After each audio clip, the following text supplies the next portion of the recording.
mi hermano y amigo eh, Alex, apóstol Joyada, ¿verdad? Dionisio, me dijo, tú me debes una y la tengo, me dijo, la tienes pendiente ahí. Yo le dije, bueno, vamos a hacerlo, claro que sí.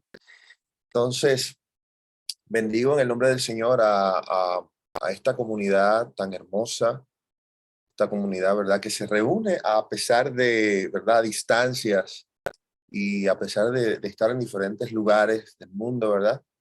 Es una honra compartir con cada uno de ustedes. Quiero saludar también a los muchachos, ¿verdad? Que los invité ahí, los muchachos de Neshama. Ellos están ahí también. Bendiciones para cada uno de ellos. Mire, sin más pérdida, ¿verdad? Aunque no se está perdiendo el tiempo, se está aprovechando al máximo, una forma de rellenar, ¿no? Relleno. Alex me dijo, si tú puedes hablar de fe, y vamos a hablar de fe entonces.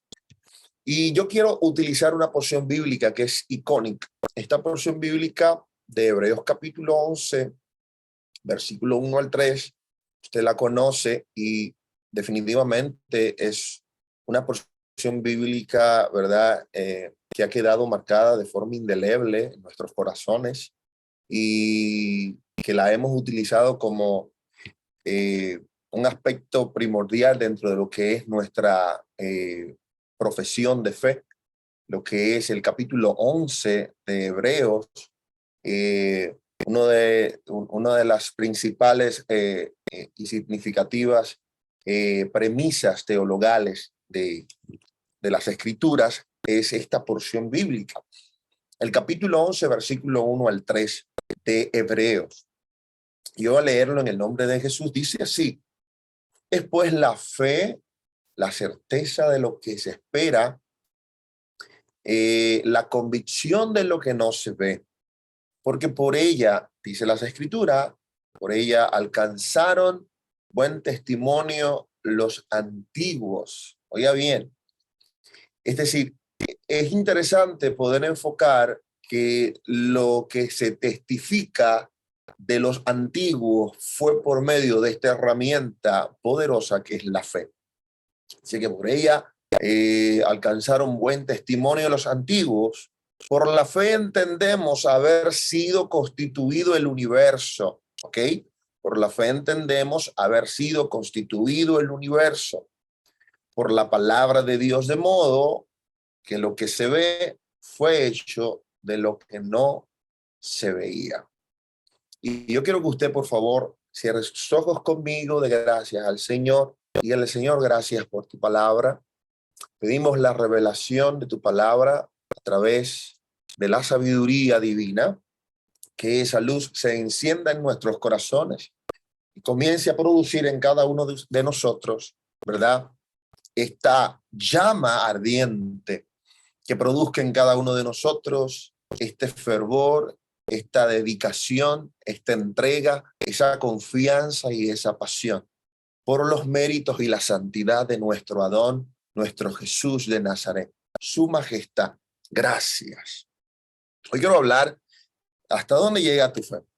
Pero antes de hablar hasta dónde llega tu fe, yo quisiera establecer algunas premisas con respecto al tema de la fe. Como ya le habíamos dicho, ¿verdad? La fe es uno de los puntos que necesita todo individuo. Todo el mundo tiene un tipo de fe y hay medidas de fe. De hecho, lo vamos a ver en las Escrituras, que hay medidas de fe. Pero permítame decirle, ¿verdad?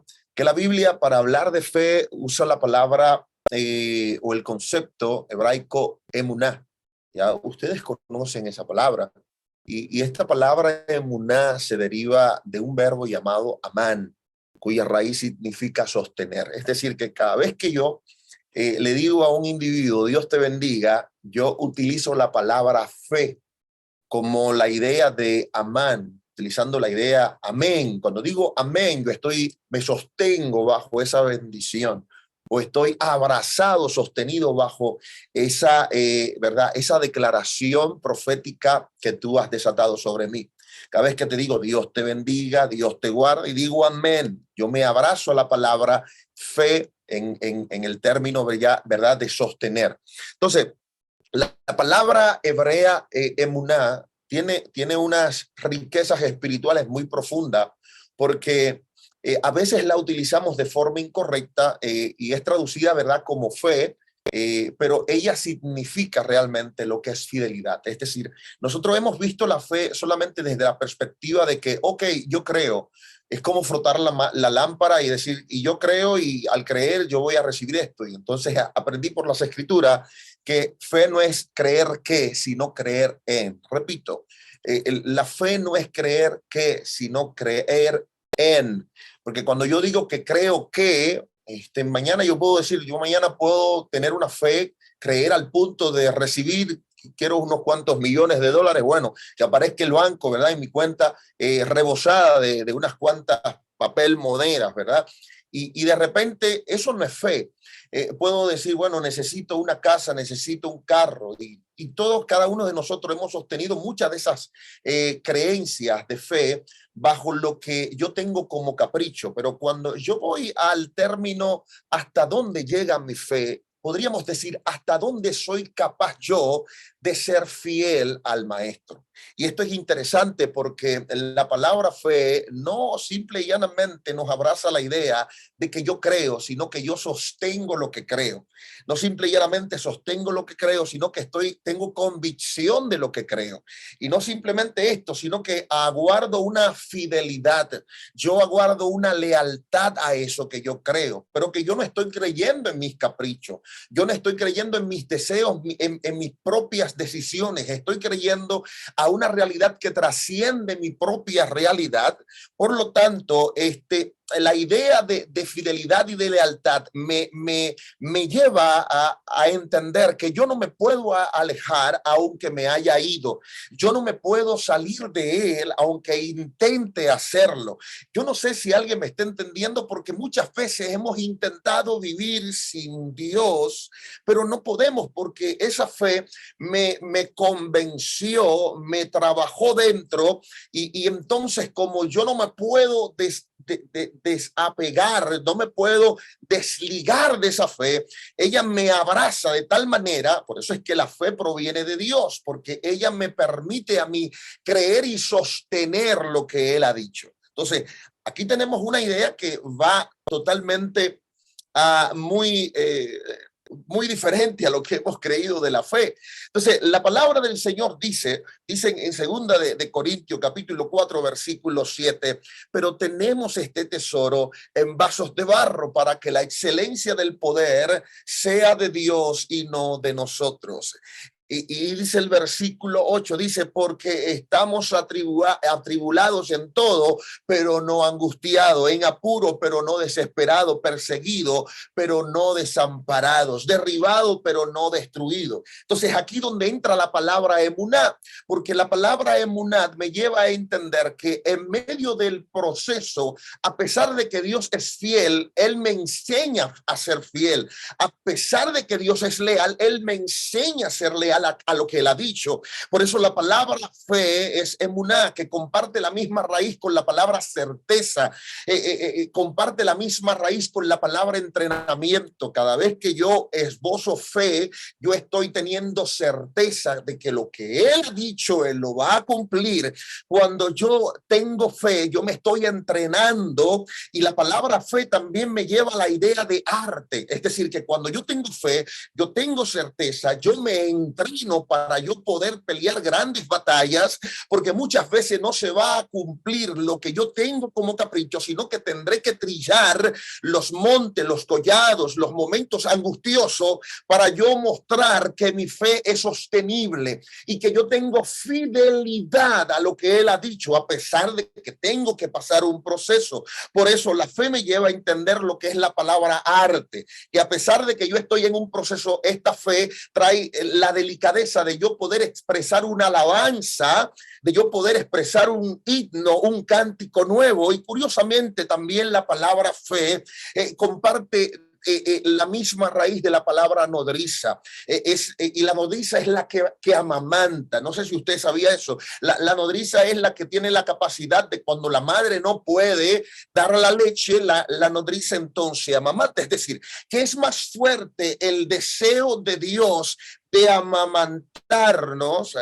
Yo quiero que alguien vaya conmigo. Cuando yo hablo de fe, yo estoy diciendo que no es algo que se origina en mí, porque no es lo que yo creo, es lo que se me entrega a mí para que yo me convenza de que Él es capaz de hacerlo. Y cuando yo soy capaz de obedecer eso, yo voy a donde la palabra me diga. No sé si alguien va conmigo. La palabra sostiene esa fe cuando yo estoy en obediencia a lo que Dios ha dicho. Por eso, cuando yo veo la palabra nodriza, esto me lleva a la idea de que es más fuerte el deseo de Dios de amamantarnos que el deseo de nosotros ser amamantados. ¿Por qué? Porque nosotros queremos nuestros propios deseos. Y que Dios desea amamantarnos como bebé en sus brazos, atrayéndonos a nosotros, porque Él es el que pone el querer como el hacer. Entonces, entendiendo esto, es importante que comenzamos a plantear ¿cuáles son los niveles de fe? Para los hebreos hay un nivel de fe que se llama petit, y ese nivel de fe petit está por debajo de la razón. Ese nivel todo lo cree, todo lo que se dice, su fe está basada en lo que se ve, su fe está basada en las impresiones, ¿verdad? En los detalles de las proezas y las maravillas, aunque las proezas y las maravillas podrían engalanar la gloria de Dios y manifestar que Él es grande, que Él es poderoso. Sin embargo, cuando yo me encuentro en la posición de un petit, de una persona que cree por lo que ve, yo soy simple y llanamente una persona ingenua, que me muevo por vientos, me muevo por lo que suceda o me muevo por señales. Y esa es una fe muy degradada, muy baja. Entonces, hay un tipo de fe que va más allá. Ese tipo de fe se llama nabón, y el nabón es alguien que no se queda estable en la condición de un petit, sino que dice, yo no me puedo quedar aquí, yo tengo que ir más allá. Por eso la pregunta es, ¿hasta dónde llega tu fe? Si se queda solamente en la idea de creer, en la idea de un ingenuo que se mueve por todo lo que escucha, o se mueve por sus emociones o por sus caprichos. Hoy yo siento, mañana no siento. Hoy yo quiero, mañana no quiero. Hoy yo deseo, mañana no deseo. Hoy yo deseo hacer tu voluntad, mañana no deseo hacer tu voluntad. Entonces voy al próximo nivel. Digo, no quiero quedarme en la posición de un petit, de un ingenuo. Yo quiero subir a la posición de un nabón. Y un nabón es una persona entendida. Es una persona que ha alcanzado un nivel de ciencia. Es una persona que ha alcanzado un nivel de conceptualización de la palabra, pero el nabón se eleva su mente, pero se eleva solamente en el intelecto, y su fe se queda dentro de la razón. Si Dios está, yo tengo que sentir obligatoriamente frío o tengo que sentir calor. El nabón no entiende si no es a través de la razón. Es decir, que si siento, Dios está. Si no siento, Dios no está. Pero no se abraza, aunque es una idea que está abrazada al entendimiento, no entiende lo espiritual, que aunque no se vea, no sé si alguien va conmigo, aunque no se vea, es como dice el texto, que donde haya dos o tres reunidos en su nombre, ahí Él está. Pueda usted sentir frío o calor, si hay dos o tres reunidos en su nombre, si usted siente o no siente, si brinca o no brinca, si llora o no llora, Él está ahí. Entonces ya vamos entendiendo que el nabón siempre está buscando 2 más 2 son 4, 5 más 5 son 10. Es perfectamente la alusión de un Tomás. Pero tenemos ahora la idea, y usted dirá, bueno, pero se parece bastante al petit. No, el problema con el petit es que el petit todo lo cree y él no pasa por un filtro las ideas que se van llegando. Él todo lo cree. Él cree hasta en el diablo, si tiene que creer en el diablo. El nabón entra en el contexto de pasar por un filtro todo lo que él cree. Ahora, hay un nivel de fe, y es por eso que te voy hoy yo te voy a desafiar en el espíritu, porque hay un nivel de fe que es el del Han, que es el sabio, y este sabio es alimentado por el soplo de la Ruach HaKodesh. ¿Alguien va conmigo? conmigo, ese soplo es alimentado por la Ruach HaKodesh. Él no necesita, y no estoy en contra de lo que estudian, me encanta, maestro de academias, Baruch Hashem, como dicen los judíos, bendito Dios, ¿verdad? Pero la idea que te quiero señalar es que llega un momento donde tú no tienes que escuchar lo que aprendiste, repetir lo que te dijeron, sino que eres soplado directamente por el Espíritu, y es el Espíritu que comienza a elevar a ese sabio, y entonces esa fe no se queda por debajo de la razón ni por encima de la razón, sino que su fe es por encima de su realidad humana. Oiga bien, por encima de su realidad humana, y lo único que puede observar ese Hanán es al Espíritu fluyendo a través de él. Es por eso que Jesús, cuando se encuentra con Nicodemo, le dice: mira, el espiritual como yo es como el viento que no sabe de dónde viene ni dónde va, es como una pluma que es soplada por el Espíritu. Esa es la fe más elevada, la fe que no cuestiona, la fe que no pide: Señor, si es azul yo lo hago, si no es azul no lo hago. No busca muchas pruebas de lo que Dios está diciendo, porque es soplado directamente por su Espíritu. Y yo quisiera hablar el día de hoy con alguien que probablemente tiene una fe natural, y la fe natural es un tipo de fe infantil, y lo que hace la fe infantil es relacionarse con zonas de seguridad. Y hay personas que para poder tener fe necesitan relacionarse con zonas de seguridad, y hay otro tipo de fe mucho más elevada relacionada con la libertad. Pero hay fe infantiles, personas que si no escuchan una profecía no creen, personas que Dios los llamó y si no escuchan al pastor hablar, ellos no se mueven. Si no reciben la llamada, ellos no se mueven, porque su fe es infantil, su fe está abrazada a una zona de seguridad. Y el Espíritu Santo hoy me envió a decirte que vas a tener que soltar las zonas de seguridad, porque las zonas de seguridad son las que están impidiendo que tú puedas tener una revelación. Probablemente el fe que tuviste el año pasado te reveló, pero esa misma fe que te reveló este año te va a ocultar, porque la fe va de gloria en gloria. Mientras tú vas recibiendo, más los pelos se van cayendo. Come on, alguien va conmigo. Mientras tú más vas recibiendo, los pelos se van cayendo. Por lo tanto, cuando tu fe está basada en zonas de seguridad, entonces no puedes elevarte, no puedes creer, no puedes obedecer. El problema con la libertad es que no hay un punto de apoyo. Y aquí viene la parte más interesante, porque Alex me dijo, tienes que hablar hasta dónde llega la fe. Y hay un tipo de fe que tiene una libertad, y el problema para nosotros los terrestres es que este tipo de fe no tiene un punto de apoyo, y la gente tiende a ponerse un poco desconcertada. En cambio, cuando tiene fe en la seguridad, dice: bueno, yo tengo fe, pero yo voy a recibir las ganancias de lo que invertí la semana que viene. Yo tengo fe, no tengo nada ahora, pero yo estoy esperando, porque yo tengo ciertamente el empleo, tengo el sueldo que voy a recibir. De repente tú dices: yo tengo fe, pero yo estoy esperando una tierra que se va a vender, yo tengo una herencia. Y Dios te dice: en las zonas de seguridad, hay muchos de ustedes que Dios le está rompiendo su zona de seguridad, porque Dios está desafiando a ese hombre y a esa mujer para elevarlo. Este tipo de fe del cual te estoy hablando no busca puntos de apoyo, no tiene puntos de apoyo, no puede ver a alguien, no puede ver las señales, no ve los prodigios, sino que observa solamente el soplo del Espíritu. Es difícil esta fe, porque la gente tiende a entrar en unos ciertos temores, en unos ciertos miedos, porque no tiene zona de seguridad.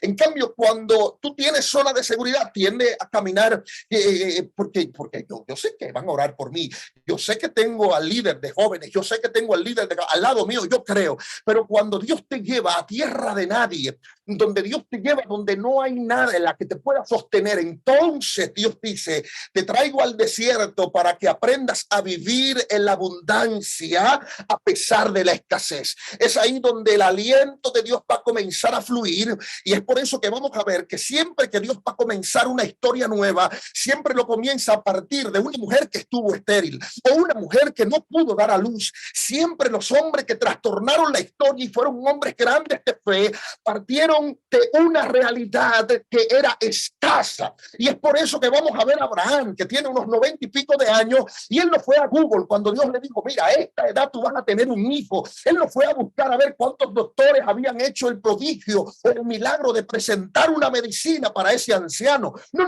Él dijo, si tú lo dijiste, yo lo creo. Dios lo lleva a tierra de nadie, y en tierra de nadie Dios comienza, valga la redundancia, a empezar una nueva estructura, una nueva espiritualidad que se basa en el fundamento del soplo del Espíritu Santo. Y cuando tu fundamento está en el soplo del Espíritu Santo, no está en el sacerdote, no está en el pastor, no está en el rabino, no está en el profeta. Alguien tiene que ir conmigo. De ciertos modos que quizás usted debería pensar que quizás ellos, claro, le dicen cómo usted debe de actuar, cómo usted debe caminar. Eso es normal, porque debe haber un maestro que por lo menos te vaya indicando cómo van pasando las cosas, cómo va tu grado espiritual. Sin embargo, hay un momento donde no va a aparecer el pastor, donde no va a estar el profeta, donde no va a estar el evangelista, y Dios va a generar puntos de crisis extrema. Y Dios dice, aquí estoy en la gran jugada, tengo a mi muchacho, mi gran prospecto, mi muchacha a la que yo pongo todo, porque yo sé que el proceso que ella pasó la va a ayudar y le va a permitir pasar este otro proceso. Es por eso que una cosa es prueba y otra es tentación. La prueba es la carencia, pero la tentación es lo que viene por la carencia. Por eso Dios te dice, trata de pasar la prueba, porque cuando tú entras en tentación es cuando comienza a cavilar por las pruebas que están llegando. Por eso el Espíritu Santo de Dios te dice, no le des parte al enemigo en tu prueba, porque si le das parte en tu prueba, entonces va a venir el deseo, que son las intenciones internas basadas en los caprichos propios. Y Dios te dice, a mí no me interesan tus caprichos, a mí no me interesa que soñaste con un príncipe azul, a mí no me interesa que tú soñaste con millones de dólares, a mí no me interesa que tú soñaste con una gran profesión, con ser una gran doctora, con ser un gran profeta, a mí no me interesa eso. A mí me interesa es producir y generar el hombre que yo soñé, la mujer que yo diseñé. Alguien tiene que ir conmigo, porque el Espíritu Santo de Dios te está diciendo tantos dineros que has gastado haciendo estudio, moviéndote por aquí, tantas inversiones que has hecho tratando de lograr cosas que no es mi plan y no es mi propósito. No tiene nada que ver con lo que preparé para ti. Por eso esta generación tiene que prepararse para lo próximo de Dios, porque no va a caminar como la generación pasada, que tenía que ver para moverse y que tenía que sentir para entender que Dios estaba. Ahora Dios te llevó a tierra de nadie, donde tú no sientes ni frío ni calor, donde no hay posibilidades, y Dios te dice, ahora, ¿cómo vas a actuar? Niño, mi hijo, ¿cómo tú vas a actuar? ¿Cómo tú te vas a manejar ahora en medio del proceso? Y es por eso que en un momento interesante, me voy a meter en un problema ahora, porque el Espíritu Santo de Dios me está hablando y me está diciendo ahora, esto es importante, porque yo pienso y estoy convencido de que Dios ahora te va a dar una palabra que te va a sacar. En Deuteronomio capítulo 13, versículo 1, dice la palabra. A mucha gente que le gusta que si no hay alguien ahí que lo está, le está hablando, si no hay alguien, ellos no creen. Dicen Deuteronomio capítulo 13 versículo 1, si en medio de ti se levanta profeta o soñador de sueños y te da una señal. Oiga bien lo que dice Deuteronomio 13:1, dice, y da señal o un prodigio, aunque se cumpla tal señal o prodigio que él te habló, diciendo, vayamos tras dioses ajenos que no conociste y sirvámoslo. Versículo 3, no escucharás las palabras, no escucharás las palabras de ese profeta o de aquel soñador de sueños, porque Adonai, vuestro Dios, os está probando para saber si amáis a Adonai. Y esto es importante porque hay otra versión que dice, yo soy el que está permitiendo que la señal se cumpla. Es más, Dios está diciendo, yo mismo estoy utilizando la parte negativa del profeta para que profetice y para que se cumpla, para ver si tú sigues mis lineamientos. ¿Sabías que Dios va a levantar personas que te van a dar palabras y te van a tratar y van a venir con señales impresionantes? Pero ya Dios te dijo algo y te dijo, yo necesito que tú obedezcas hasta el final. Hay cosas que van a aparecer de Dios, pero no son de Dios. Hay palabras que van a aparecer del cielo, pero no son del cielo. Hay ideas que vendrán que parecerán magnífica, pero no vienen de parte de Dios, porque y de hecho Dios permite que se cumplan y usted dirá, pero se cumplió. No, pero aquí está diciendo, Dios es el que permite que suceda para ver y porque Él está probándote para ver si tú le amas. Alguien va conmigo. Por eso Moisés estaba preocupado por cosas que estaban fuera de su control y cosas que no le correspondían a Moisés cuestionar si el pueblo creía o no creía. Moisés en un momento comenzó a entrar en una cierta duda. Por eso Dios le decía, ¿qué tienes en las manos? Que yo te entregué cuando yo te escogí. Yo no te puse a ti a mirar si el pueblo creía o no creía, si la gente decía sí o no, si habían pronósticos o estadísticas que te daban la victoria o no te daban la victoria. Que yo te puse en las manos, Moisés, porque Moisés a veces necesitaba unos puntos de apoyo basado en la aceptación del pueblo. Y yo te voy a hablar a ti, pastor, que a veces tú necesitas la aceptación del pueblo. Si la gente dice si es aprobado o no es aprobado, dice Dios, aunque no haya un solo el miembro en tu banca, yo te escogí, yo te escogí y yo te di por profeta, yo te di por pastor para las naciones. No habla la palabra de aquel que clama en el desierto. ¿Qué había en el desierto? No había nada, pero llegó el momento donde la gente comenzó a reunirse para escuchar al hombre de Dios. A veces nosotros estamos esperando la aceptación del pueblo y Dios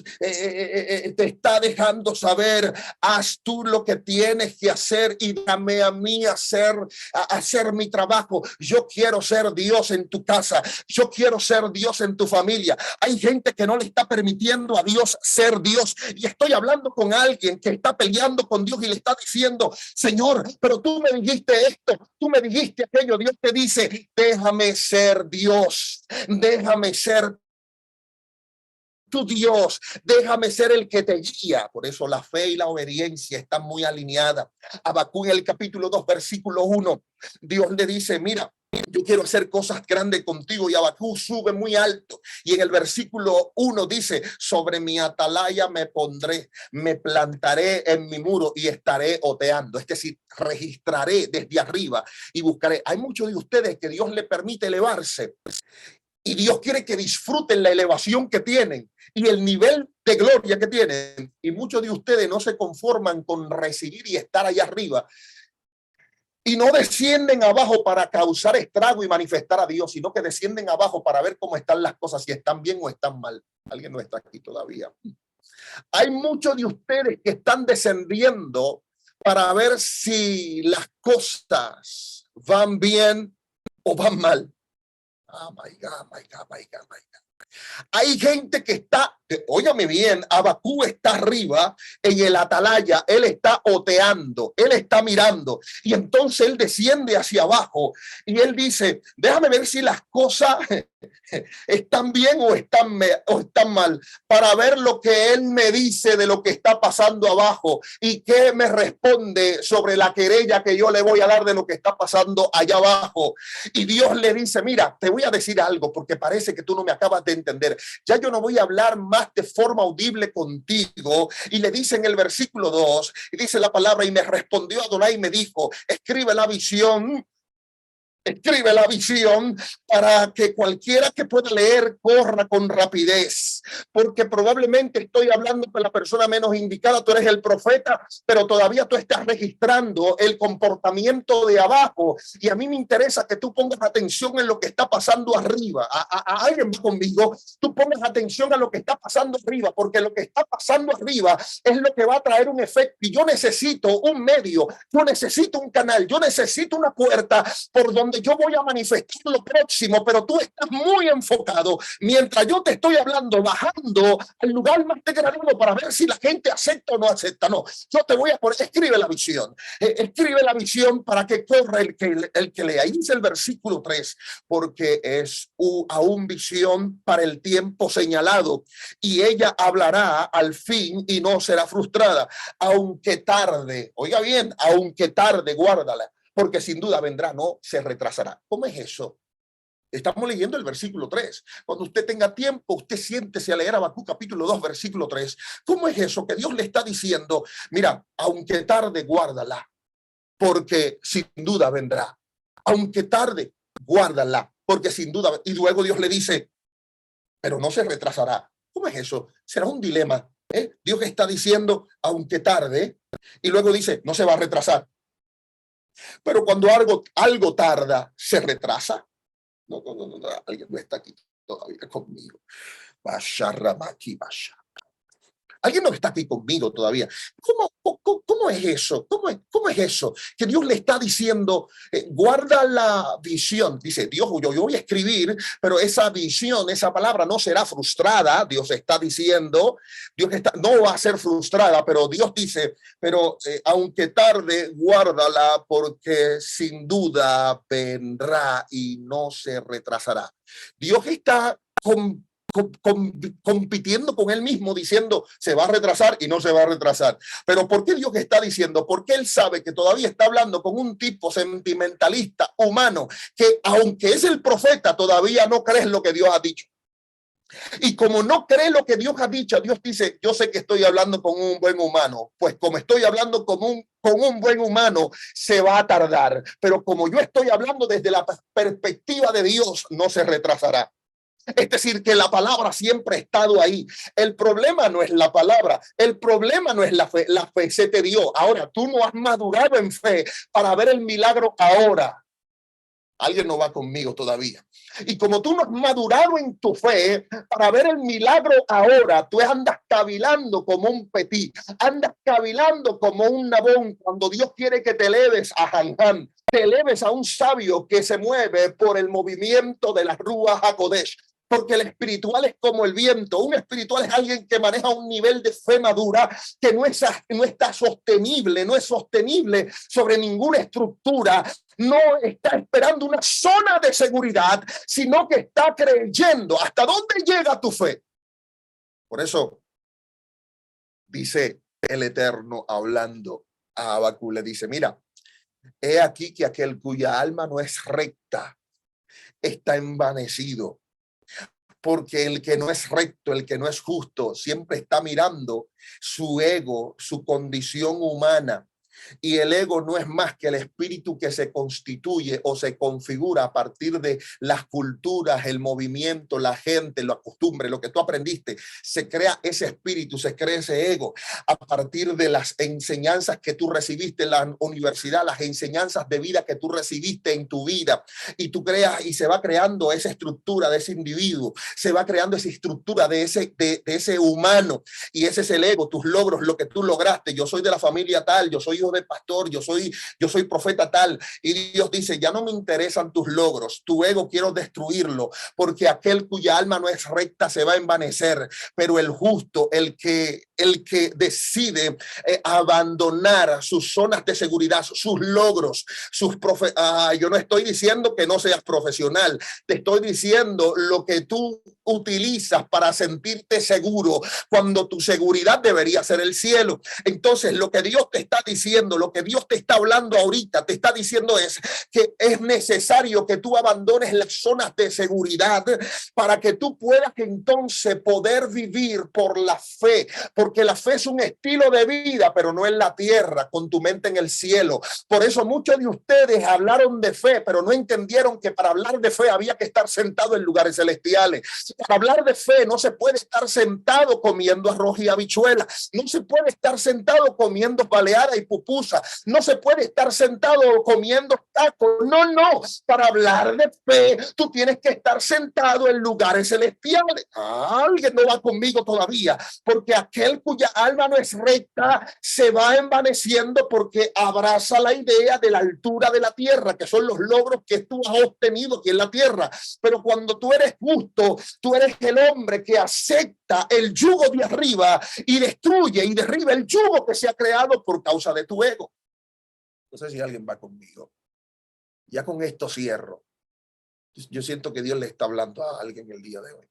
Yo siento que Dios le está hablando a alguien el día de hoy muy fuerte le está hablando a alguien. Hay un pastor que Dios le está hablando de una forma muy fuerte, desafiante.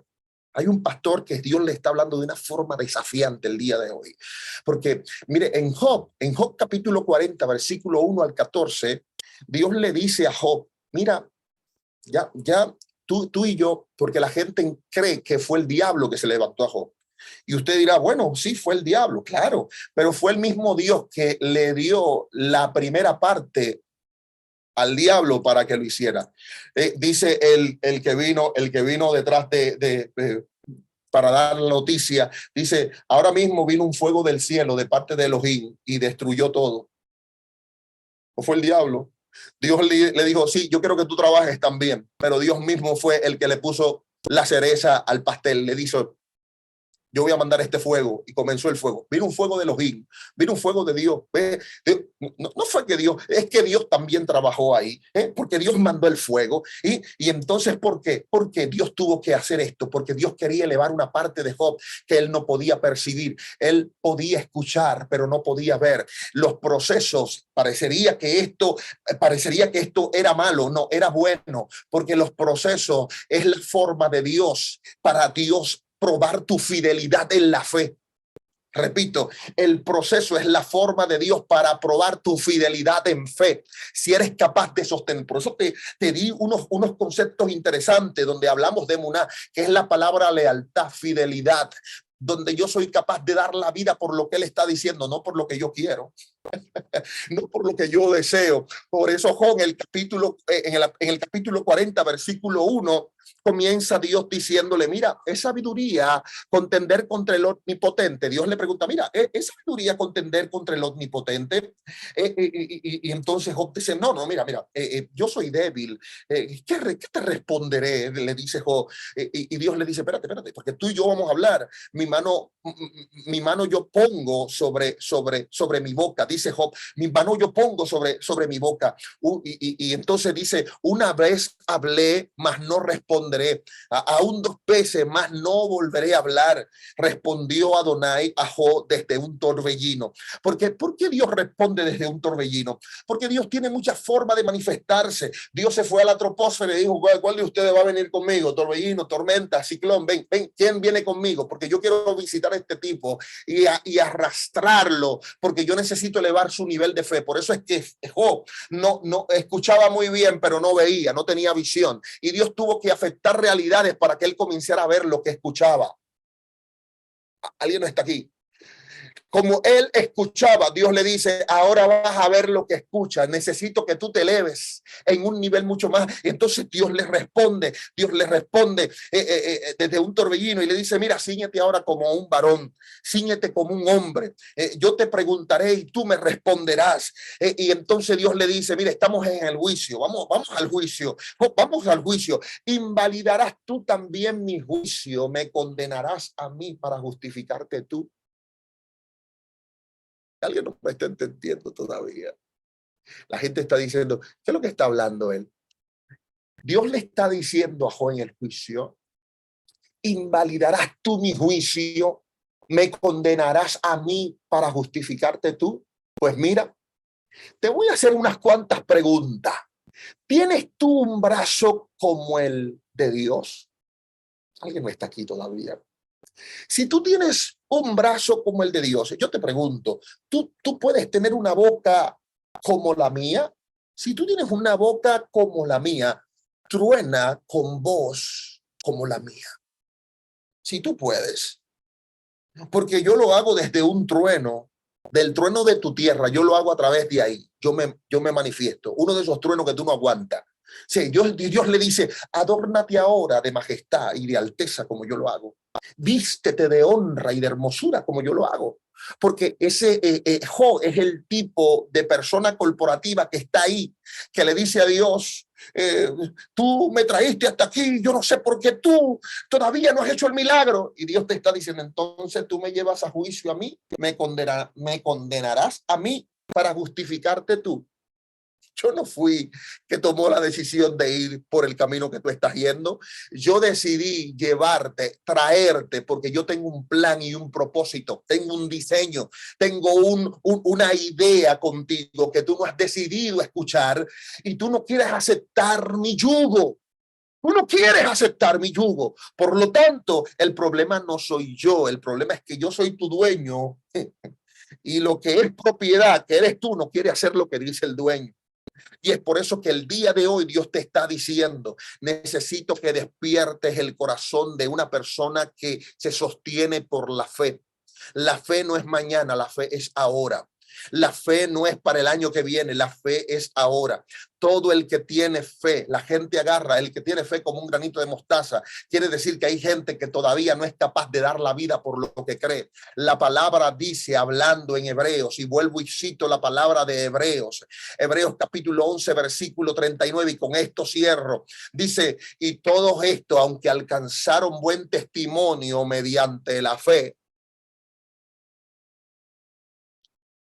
porque la fe no cumple caprichos, la fe no cumple sueños, la fe no cumple ideas personales. La fe cumple el propósito del cielo y tú la abrazas y dices, sí, yo estoy de acuerdo con lo que tú digas. Por eso dice el capítulo 12 de Romano, dice, hermano, ruego por la misericordia de Dios que presentéis vuestros cuerpos en sacrificio vivo, santo y agradable al Señor, que vuestro culto racional. Dice, no te conformes este siglo, sino transfórmate por medio de la renovación. Cada vez que tú escuchas una palabra, te renueva y este renuevo te transforma por medio de la renovación del entendimiento para que entiendas cuál es la buena, agradable y perfecta voluntad de Dios. Es decir, que cuando yo pido, yo no pido lo que yo quiero, yo pido lo que la perfecta voluntad de Dios actualizó en mi espíritu, porque ya yo no vivo yo. Rabí Shaul, el apóstol Pablo está diciendo, ya yo no me ciño, ya yo no vivo yo, ahora hay una conciencia en mí que tomó mi mente, porque no tengo mi mente, sino la mente de Cristo, y esa mente es la que me dicta lo que tengo que hacer. Y entonces él dice, porque ahora no hago lo que quiero, ¿verdad? En un momento en Romano dice, no hago lo que quiero, sino lo que no quiero, pero en otra parte dice, pero ahora tengo la mente de Cristo, ¿verdad? Porque tu carne te lleva a hacer lo que tú quieres, pero la mente de Cristo se forma en ti. Al formarse en ti, entonces tú entiendes la perfecta voluntad. Y la perfecta voluntad no tiene compromiso con la tierra, tiene compromiso con el cielo. La perfecta voluntad no se puede aliar, la perfecta voluntad no se corrompe, la perfecta voluntad no recibe soborno. Hay muchos de ustedes que aprendieron a la idea religiosa de sobornar la divinidad. La perfecta voluntad no se soborna porque es su voluntad, es su ideología. Por eso dice la palabra, y todos estos, aunque alcanzaron buen testimonio mediante la fe, no recibieron lo prometido, optando estos por ser perfeccionados el día de la resurrección. Por eso, mientras vamos trillando, la recompensa no es aquí, es allá. Shalom, shalom para cada uno de ustedes. Quiero orar por la gente que está aquí. Yo quiero orar en el espíritu por gente que está aquí. Por